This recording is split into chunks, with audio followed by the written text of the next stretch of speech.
এই রকম দুর্দান্ত স্বাদের এগ কারি যদি পাতে থাকে তাহলে তো রুটি, পরোটা, নান সব কিছুর সঙ্গে দুর্দান্ত লাগবে, খেতে অপূর্ব হয়। একবার এইভাবে বানিয়ে নিন। বানাচ্ছি কোকোনাট এগ কারি। তো কড়াইতে সাদা তেল দিয়ে দেবো পেঁয়াজ কুচি, আদা রসুন, আর দিয়েছি কাঁচা লঙ্কা, 1 চামচ সাদা তিল, আর একদম নরম শাঁসওয়ালা নারকেল, যেটা একদম নরম নারকেল ভালো করে কুড়িয়ে দিয়েছি। মশলাটাকে ঠান্ডা করে একটা টমেটো দিয়ে পেস্ট করে নিতে হবে। নিয়েছি সিদ্ধ ডিম, আর এখানে কড়াইতে তেল দিয়ে দেবো সাদা তেল। গরম মশলা মানে গোটা গরম মশলা ফোড়নে দিলাম। ফোড়ন থেকে সুন্দর গন্ধ বেরোলে আর পেস্ট করে রাখা মশলাটা দিয়ে দেবো। তারপর দেব কিছু গুঁড়ো মশলা, জিরে গুঁড়ো, ধনে গুঁড়ো, হলুদ গুঁড়ো, লঙ্কা গুঁড়ো, স্বাদ মতো লবণ। মশলাটাকে খুব ভালো করে কষিয়ে নিতে হবে। তেল ছেড়ে দিলেই মশলার বাটি ধোয়া জল দিয়ে দেবো। তারপরে সিদ্ধ ডিম দিয়ে দেবো। শেষে নামানোর একটু আগে দিয়ে দেবো কাজু, আমন্ড আর কিশমিশ পেস্ট করে।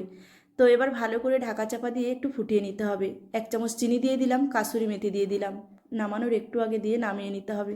রেডি হয়ে যাবে এই কোকোনাট এগ কারি, দুর্দান্ত রেসিপি। একবার বানিয়ে